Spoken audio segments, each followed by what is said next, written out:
বড় আপু অনেক বড় ভুল করে ফেলেছে বাবা। মম তুমি কিছু বলো। একটু বেশি কনসার্ন ছিলাম আমার মেয়েকে নিয়ে, তাই ভেবেছিলাম। তুমি আর কোনো কথা বলবে না লুবনা।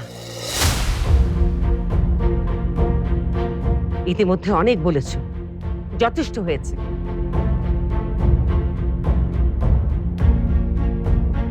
নিজেকে আধুনিক সচেতন মা বলে দাবি করো, অথচ নিজের মেয়ের কোনো খবরই তুমি রাখো না। নিনার মনে কি চলছে, একা একা কি করছে, কি তার ভালো লাগে, কিসে সে কষ্ট পাচ্ছে, কিছুই জানো না। তুমি শুধু মেয়ের সঙ্গে কে কি করলো, কে কি খাওয়ালো, সেটা নিয়েই পড়ে থাকো।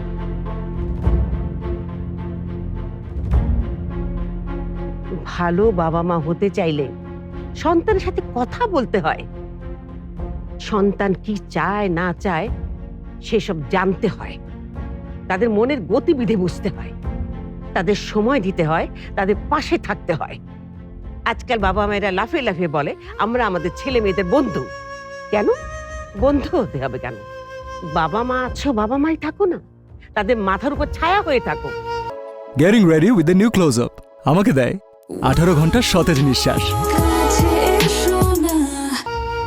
তা না, বন্ধু হতে গিয়ে বাবা মা না পারছে বন্ধু হতে, না পারছে বাবা মা হতে।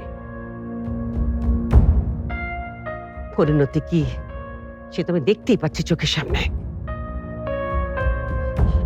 গ্র্যানি, গ্র্যানি প্লিজ মাকে বকে না, আমি guilty. I am sorry, I am sorry, please বকে না, আই এম সরি। শুনেছো মামি?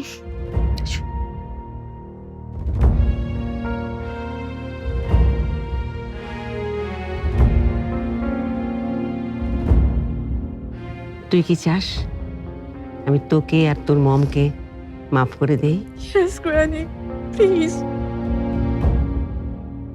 আমি দুইটা শর্তে তোদেরকে মাফ করতে পারি। যদি ফারদিন আর ফারদিনের বাবা মা তোদেরকে মাফ করে দেয়, আর 2 নাম্বার হলো তুই এখন থেকে আমার সাথে আমার ঘরে থাকিস।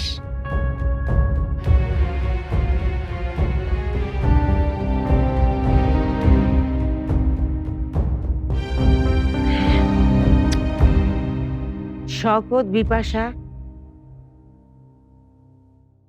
আর ফারদিনের কাছে তোমাকেও মাপ চাইতে হবে লুবনা।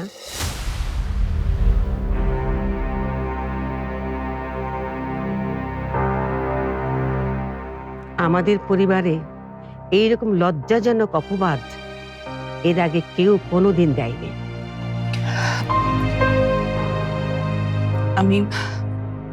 আমি সবার কাছেই মাফ চাইব। নিনা তো সরি বলেছি,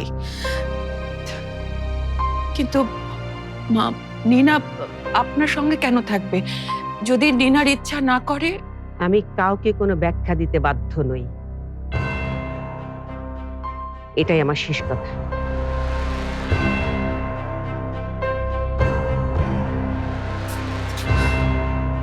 আরেকটা কথা, আজ সেহরির সময় সবাইকে একসঙ্গে আমি খাবার টেবিলে দেখতে চাই।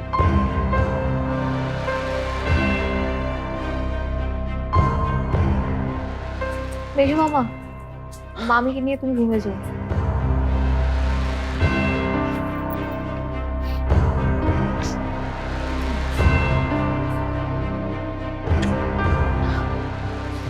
তুমি মাকে কিছু বলবে না? তোমরা মা মেয়ে দুজন মিলে যা করেছো তাতে আমার মুখ নেই কাউকে কিছু বলার। আম্মা যেটা বলেছেন তাই হবে। এই বিষয় নিয়ে আমি আর একটি কথাও শুনতে চাই না। বাবা, বাবা please, I am sorry, I am sorry, Nina sorry, I'm sorry. Please forgive me.